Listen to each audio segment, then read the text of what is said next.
Boa, boa noite, povo santo de Deus. Eu fui começar a transmissão, acabei pausando ela. Se eu for tentar de novo, eu não consigo, tenho certeza. Mas boa noite a vocês, né? Hoje eu inverti o celular de novo porque está tendo que carregar. Então tá um pouquinho difícil para acostumar com a câmera. Eu vou ter que olhar de um lado e ler do outro. Mas aí vocês já sabem o que é, na verdade. Espero que vocês estejam bem. Vamos começar a nossa live de hoje. A Andréia tá aí. Boa noite, Andréia. Tudo bem, minha amiga? Como é que você tá? Tá chegando o pessoal. Vamos ver quem tá entrando aí. Vamos dar continuidade ao nosso estudo sobre escatologia, né? A reflexão sobre as coisas eternas que se conjugam com as desse mundo. Vamos fazer a nossa oração? Vamos lá? Deixa eu só ver quem entrou. Vocês estão vendo que eu estou me confundindo, né? Oi, Flávia. Tudo bem, graças a Deus. E você, como é que tá?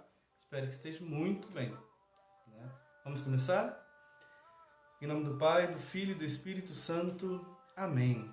Ave Maria, cheia de graça, o Senhor é convosco. Bendita sois vós entre as mulheres, e bendito é o fruto do vosso ventre, Jesus. Santa Maria, Mãe de Deus, rogai por nós, pecadores, agora e na hora de nossa morte. Amém. Glória ao Pai, ao Filho e ao Espírito Santo, como era no princípio, agora e sempre. Amém. Em nome do Pai, do Filho e do Espírito Santo. Amém. Meus queridos, vamos lá. Ontem eu expliquei para vocês um pouquinho sobre o sinal da Santa Cruz, né? O ato de persignar-se, traçar sobre si a cruz de Cristo Jesus, pedindo a bênção de Deus para a nossa vida. Uma coisa que é importante sabermos também, às vezes as pessoas se perguntam, como deve ser posicionada a mão quando nós vamos nos persignar, né? A gente vê gente fazendo de todos os jeitos. Tem gente que faz assim, tem gente que faz assim, tem gente que faz assim, né? Tem várias maneiras. Mas o que hoje os diretórios de liturgia prescrevem é que seja com a palma da mão aberta, virada para a pessoa e os dedos juntos, lembrando exatamente as 5 chagas de Cristo. E aí traça-se o sinal da Santa Cruz. Mas também existe uma outra maneira, essa é a maneira pedida pela nossa igreja, com a palma da mão aberta e com os dedos juntos. Mas em outros lugares, né, em outras igrejas, como por exemplo a igreja ortodoxa, e antigamente também, né, o rito bizantino, tinha o hábito de pegar e fazer da seguinte maneira, assim, os 3 dedos juntos e os outros 2 apoiados dentro da palma da mão. Simbolizando o quê? Veja, Pai, Filho e Espírito Santo. 3 pessoas, um só Deus. Né? O Deus que se revela a nós. Lembram-se? E aqui nós temos os 2 dedos juntos. Esses 2 aqui, peraí, não consigo dobrar. Deixa eu ajudar. Esses 2 aqui. Esses 2 aqui representam a humanidade e a divindade de Cristo. Que não se confundem, mas não se separam. E que se encarna dentro do seio da Virgem Maria. E que está presente na igreja, né? Que simboliza também a igreja. Então, podemos fazer assim também, mas vai de acordo com o sentido que você dá.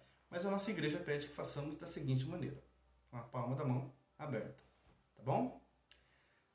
Gente, eu vi que entrou mais alguns aí, né? Sejam bem-vindos. Não está subindo aqui para mim, não sei porquê. Marcelena, boa noite, seja bem-vinda. A Yara também tá aí. A Lurdinha tá aí. Isamara. Olha só, gente. Sejam bem-vindos. Para mim, eu não sei o que está acontecendo. Geralmente, eu sempre desativo alguma coisa aqui no celular. Já desativei mensagem e tudo mais, mas não tem problema, né? Bom, hoje nós vamos falar um pouquinho... Deixa eu aumentar aqui. Vamos falar um pouquinho sobre a nossa consciência e sobre o que acontece após a morte. Tá bom? Pois bem, vamos lá. O ser humano, ele, quando criado, ele foi criado com 3 dimensões diferentes, mas que não se separam. A primeira delas, nós podemos dizer que é o espírito. A outra é a alma. E por fim, o corpo. Então nós temos aí essas 3 dimensões. O ser humano é um ser tripartido, ou seja, tem 3 partes. Corpo, alma e espírito. Hoje vamos falar do corpo e da alma. O corpo e a alma não se separam nesta realidade, né? nós não temos como separar o corpo e a alma. Se isso acontecer, o corpo morre. É porque o corpo morreu, né? E nós não queremos isso no momento. Sabemos que vamos passar por isso, mas não queremos, não desejamos isso agora, não é verdade? Então nós somos corpo e alma. Ou seja, nós temos duas dimensões muito importantes. A dimensão corpórea e a dimensão espiritual. Vocês se recordam que quando nós estudamos Gênesis capítulo 1 e Gênesis capítulo 2, nós falamos sobre isso? Quando eu peguei e falei que primeiro Deus criou o ser humano por meio de sua palavra. A dimensão espiritual. Deus modela o ser humano, forma o seu corpo, pensa em cada parte, né? Então Deus pensou em cada um de nós, Deus nos modelou, Deus nos formou segundo a sua vontade. Então, depois ele sopra o espírito de vida nas narinas, tornando o homem, então, nefesh, o ser vivente. E ali, então, temos o corpo modelado, barro, pó, e temos o espírito, a alma, pneuma. Aqui eu estou juntando espírito e alma por conta da tradução, tá bom? Depois a gente vai entender a diferença entre alma e espírito. E aí o que acontece? Quando o escritor se referiu ali a Deus modelar do pó da terra, do barro, é exatamente porque naquela época eles perceberam, né? Eles notaram que quando a pessoa morria, depois de um tempo ela virava pó. No sentido que o corpo ele vai se deteriorando, fica os ossos depois, né? Ou seja, do pó viemos, ao pó retornaremos. Fomos modelados do barro e para o barro voltaremos. Se nós fôssemos traduzir assim. Então, o ser humano ele tem essa dimensão material, corpórea. Aconteceu, ao longo dos séculos, muitos pensamentos a respeito da matéria e forma. No caso, podemos traduzir para nós com a dimensão material e a dimensão essencial, a essência do ser, né? E existiam vários filósofos que começaram a pensar. Dentre eles, nós temos o Platão, tão conhecido Platão, com aquela ideia do dualismo. E esse dualismo se arrastou ao longo dos séculos. O que é dualismo? É você contrapor, por exemplo, alma e espírito. Perdão. Espírito e corpo. São duas coisas e que às vezes não se entendem. Mas esse dualismo, ele entrou dentro do pensamento também religioso. Então começaram exatamente a se questionar quanto a isso. E a alma, né, ela era vista, a dimensão espiritual, como a melhor parte do ser humano. E a matéria com um olhar muito negativo, como se a matéria fosse algo ruim. Deixa eu ver quem entrou aqui. Oi, Cristina. Seja bem-vinda. A Tereza está aí. A Isamara, o Wellington, boa noite. A Maria Francisca também está aí. Eu queria entender por que não está subindo, mas tá bom. Eu vou vendo aqui aos pouquinhos, tá?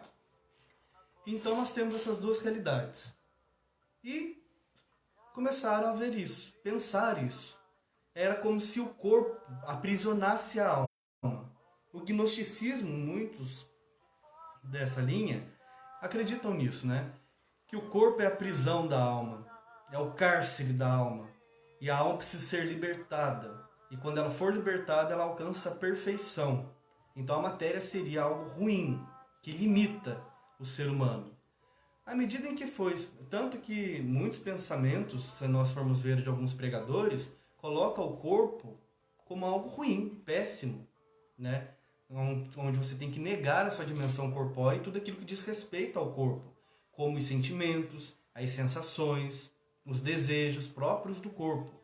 E que nós não podemos, porque a natureza humana.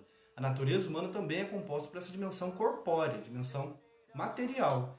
E o corpo, gente, é o meio pelo qual nós nos expressamos e estamos no mundo. É pelo corpo que nós somos no mundo. Então o ser humano tem essa dimensão corpórea. Por meio dele o homem está e se relaciona com essa realidade. Sem o corpo seria impossível. E o corpo, a matéria, foi criada por Deus. E sendo criada e modelada por Deus, sendo que Deus cria tudo bom, e tudo que Deus cria é bom, então a matéria, o corpo, é bom. Nós usamos às vezes de maneira errada, mas o corpo ele tem a sua dignidade própria, ele tem a sua dimensão valorativa, né? Como nós poderíamos dizer assim. Então devemos valorizar o nosso corpo, porque ele não é a prisão da alma, não é o cárcere da alma, no sentido negativo da palavra, mas ele é o meio pelo qual a alma está no mundo. É a maneira pela qual expressamos no mundo, né? Como se fosse exatamente esse templo. E é um templo, é a morada da nossa alma. Lembra ontem quando nós lemos a passagem? Cadê a Bíblia? Tá aqui. Nós lemos a passagem se referindo ao corpo. Deixa eu ver se eu acho aqui, porque eu não marquei para ler hoje. Quando passar, né, nessa dimensão corpórea. Não vou achar. Deixa eu ver se eu anotei aqui, se eu tô com a anotação de ontem das passagens. Só um minutinho, tá, gente? 2 Coríntios 5:1. Isso mesmo. Diz assim: de fato, sabemos que se for desfeita esta morada terrestre, esta tenda. Que morada? Que tenda? É o corpo. E também, ao mesmo tempo, se nós formos ver, morada é o mundo, mas a tenda é o nosso corpo, que nos acolhe, né? Que abriga a nossa alma, o germe da nossa existência. Então, nós não podemos desprezar o corpo, nós temos que educá-lo e discipliná-lo. E, inclusive, todas as práticas de jejum, abstinência é para disciplinar os desejos do corpo, disciplinar os desejos da alma por meio do corpo, né? Então nós precisamos ver isso. Deixa eu ver se vocês estão falando alguma coisa. Regina, seja bem-vinda. Oi, Luiz. Boa noite, meu amigo. Meu grande amigo, grande teólogo também aí. Um dia aí, quando fizer a teologia, vai ser um grande teólogo, tenho certeza. Então nós temos essa dimensão. E aí nós escutamos, às vezes, alguns pregadores, alguns palestrantes, rebaixarem o corpo, como se o corpo fosse coisa do capeta, né? Como se o demônio tivesse criado o corpo para aprisionar aquilo que Deus criou de bom, que é a alma. Isso é um dualismo. Não. É por meio do corpo que nós somos formados, que a nossa identidade é formada aqui nesse mundo. Não temos como anular e excluir essa realidade.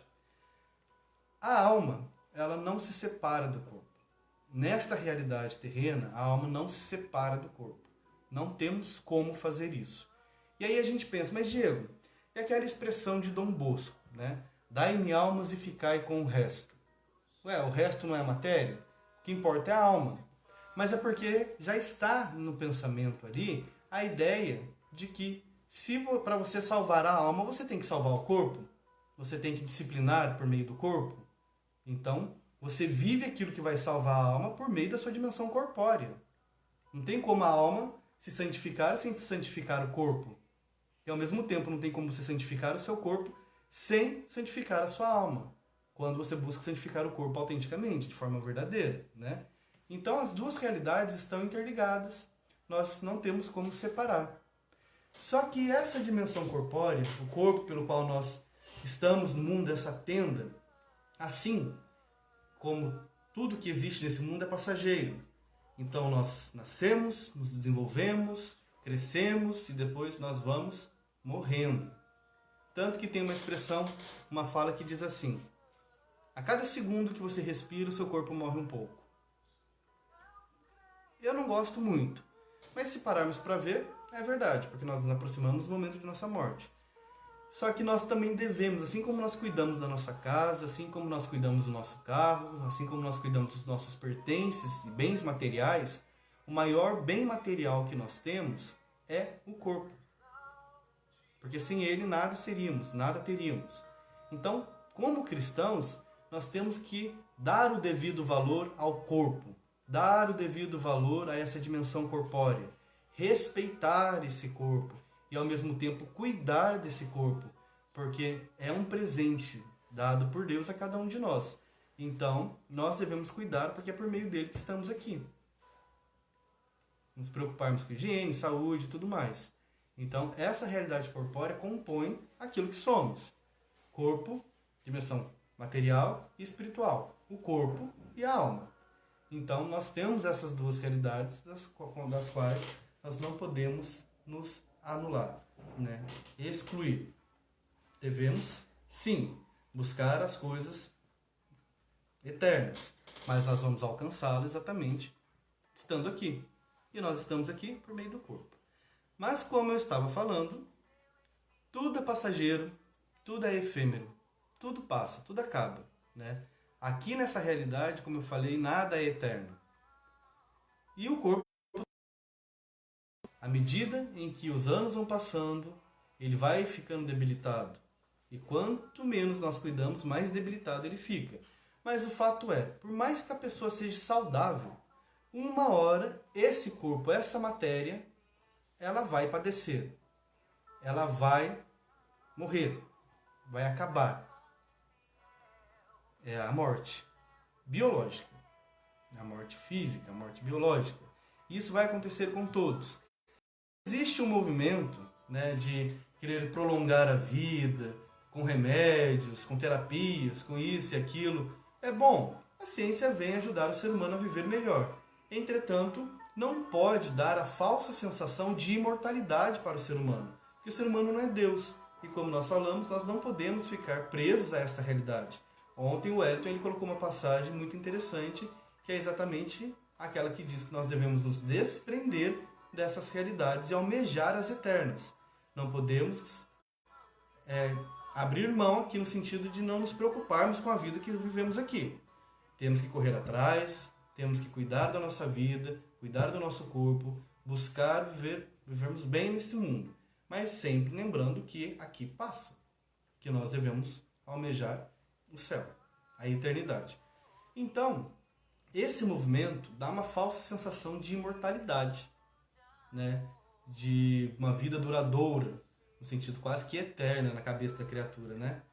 Mas isso é porque o ser humano ele tem medo de se deparar com a sua finitude. Ele tem medo de se deparar com essa realidade de limitação. Hoje eu estava conversando inclusive com a Tereza sobre isso, com relação a isso. Do que o ser humano tem medo? Ele tem medo da morte, ele tem medo de morrer, tem medo do desconhecido. E eu falei para ela, eu falei assim, não, o ser humano ele tem medo de se deparar com a sua finitude. Apesar de muitos viverem nesse mundo de qualquer maneira, sem se cuidar, sem correr atrás daquilo que é necessário, a pessoa não gosta de pensar que ela é finita, que ela é limitada.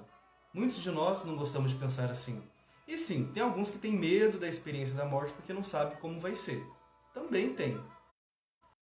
A experiência da morte remete a uma experiência de finitude. Automaticamente, então, se nós temos medo de algo, de um dos dois, nós temos medo dos dois. Só que, como eu falei, nós não podemos ter medo da morte. Não desejá-la, mas não ter medo.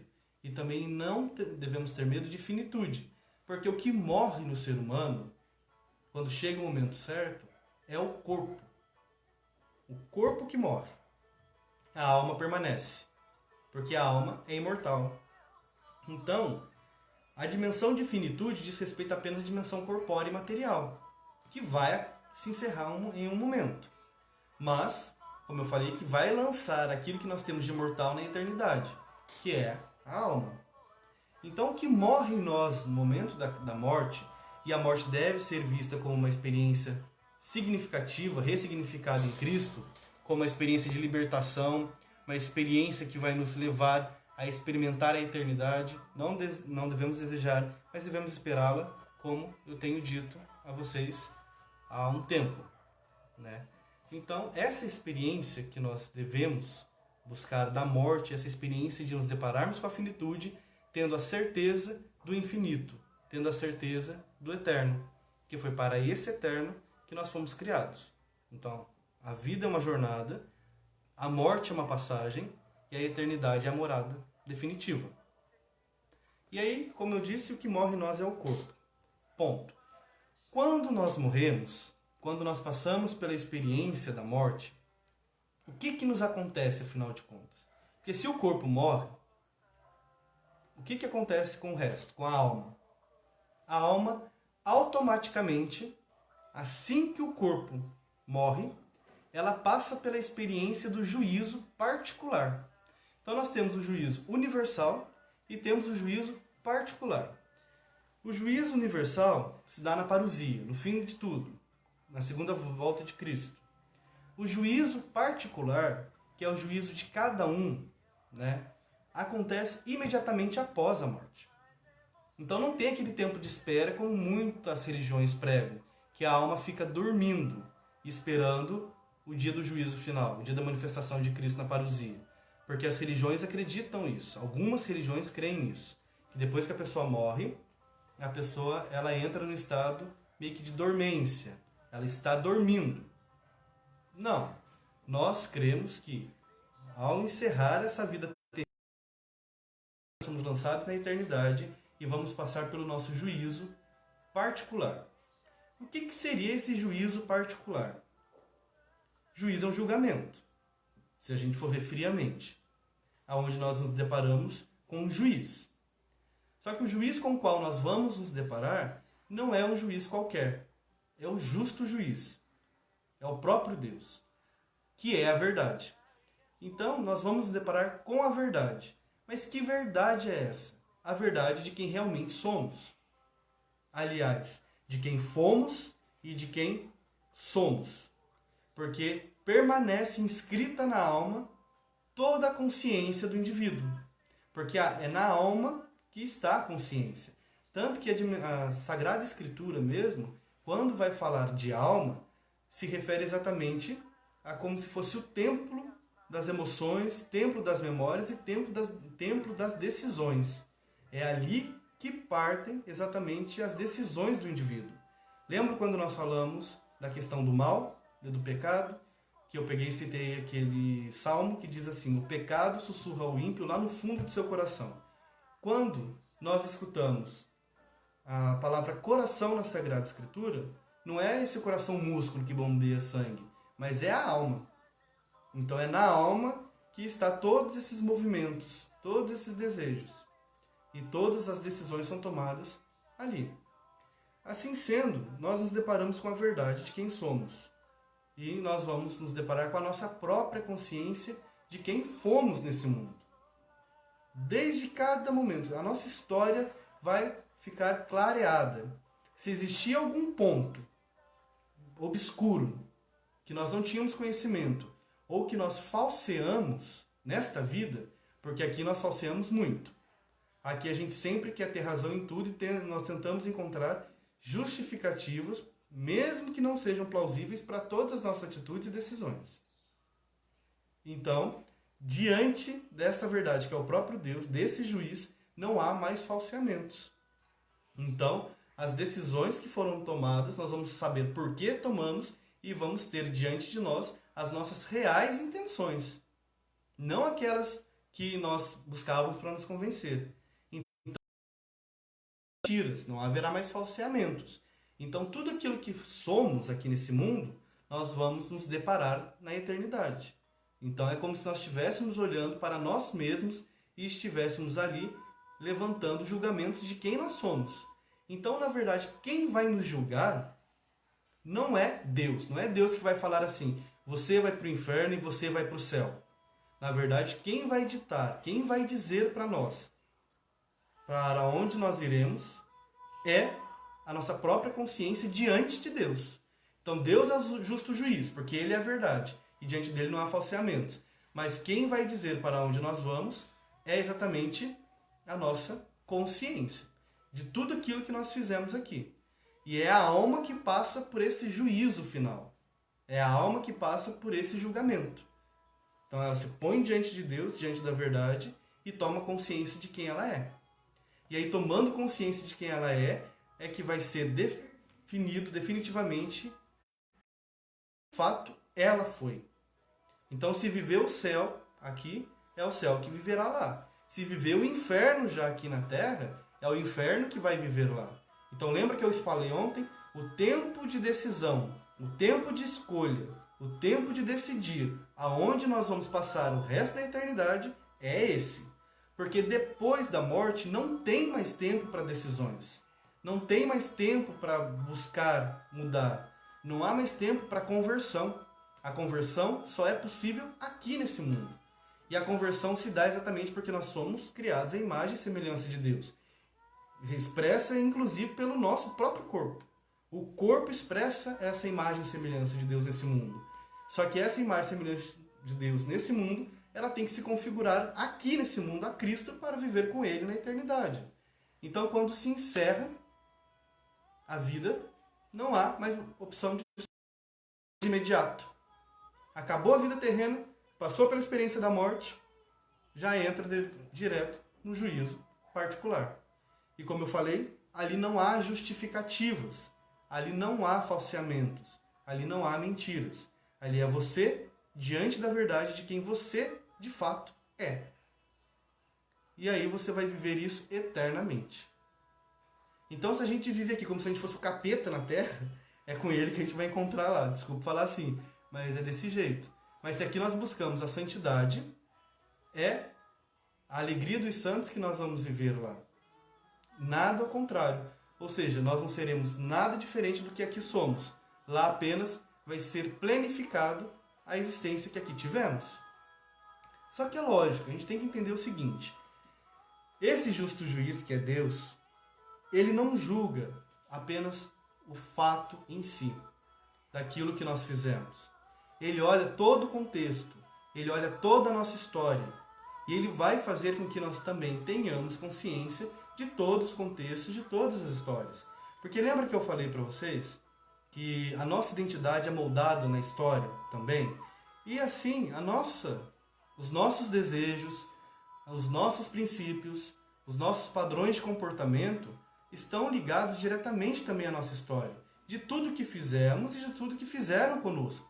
Então, o que nós somos hoje também tem parcela daquilo que as pessoas fizeram com a gente. Nada é gratuito. Nada é assim do nada, né? Vamos dizer assim, nada carece de sentido. Talvez nós não tenhamos consciência desse sentido e desse porquê, mas tudo tem uma raiz. A maneira da pessoa se comportar diante de uma situação ou desejar algo está ligado também à história dela. É lógico, se a gente for só ficar justificando com a história, a gente vai dizer coitadinho de todo mundo. Mas a questão é, temos os nossos impulsos humanos. Né? Nós somos muitas vezes conduzidos por esses impulsos humanos. Mas também, nós, a partir do momento que tomamos consciência do que é certo e errado, e nós somos livres, nós podemos optar em cometer aquilo que nós queremos que vai ofender o coração de Deus, ou cometer aquilo que agrada a Deus, ou agir diante e de acordo com a vontade de Deus. Então, apesar de termos a nossa história, que nos leva a ter algumas atitudes impulsivas e outras bem pensadas, de passagem, que são erradas, que são equivocadas, também nós devemos contar com a misericórdia de Deus e com a graça que vem em nosso socorro para nos ajudar a irmos além, transpormos essa realidade humana e buscarmos viver em Deus, escolher o projeto dele a cada instante. Então, diante de Deus, diante do justo juiz, é com a nossa consciência plena que nós vamos nos deparar. Então, nós vamos tomar conhecimento de toda a nossa história, vamos tomar conhecimento de cada coisa que fizemos, mas segundo as nossas reais intenções. O que acontece com o corpo enquanto a alma está nesse juízo particular? O corpo vai se deteriorar. O corpo vai se desfazer, porque é matéria, é passageira. Então o corpo ele volta à terra, ao barro, ao pó, né? Ele vai se desfazer. E isso é fato. E aí nós nos perguntamos, e depois? Não tem a ressurreição da carne? Como que fica a história do corpo? Tem a ressurreição da carne. Mas aí nós vamos falar numa outra live. E não será hoje que nós vamos entrar nesse assunto. Nós vamos falar da ressurreição do corpo quando formos falar exatamente do juízo universal, da ressurreição dos mortos, tá bom? Mas com relação à alma ainda, então é necessário que a gente tenha essa plena consciência de que aqui é o momento de escolher, de que aqui é o momento de optar, porque logo depois do juízo particular, nós seremos arremessados no céu ou no inferno, ou no purgatório, nessas três realidades. Logo após o juízo particular, nós vamos viver o céu, vamos viver o purgatório ou o inferno. Então, nós devemos ter consciência. O inferno existe? Existe. Assim como o céu e assim também como o purgatório. Então, meus irmãos, não há tempo depois da morte. O tempo é agora. Então, façamos um bom exame de consciência de como nós estamos nos portando nesse mundo. Se nós queremos realmente viver uma eternidade feliz. Se acreditamos, se nós dizemos que somos cristãos, católicos, devemos ter consciência de que de fato existe a eternidade. E se nós realmente acreditamos que existe a eternidade vivida no céu ou no inferno, nós temos que viver aqui como autênticos cristãos, pensando no que viveremos lá. Isso não é para a gente ficar com medo. Eu vou para o inferno se eu fizer isso. Não. É para, na verdade, nós vivermos a santidade nesse mundo. Os planos de Deus para nós nesse mundo não nos conduzem a outra coisa a não ser a felicidade e a paz aqui nesse mundo também. Só que essa felicidade e essa paz não está ligada a uma realidade permanente. Porque nesse mundo nós teremos tribulações. Mas ao mesmo tempo nada abala essa paz e essa felicidade, porque ela não está condicionada às realidades desse mundo.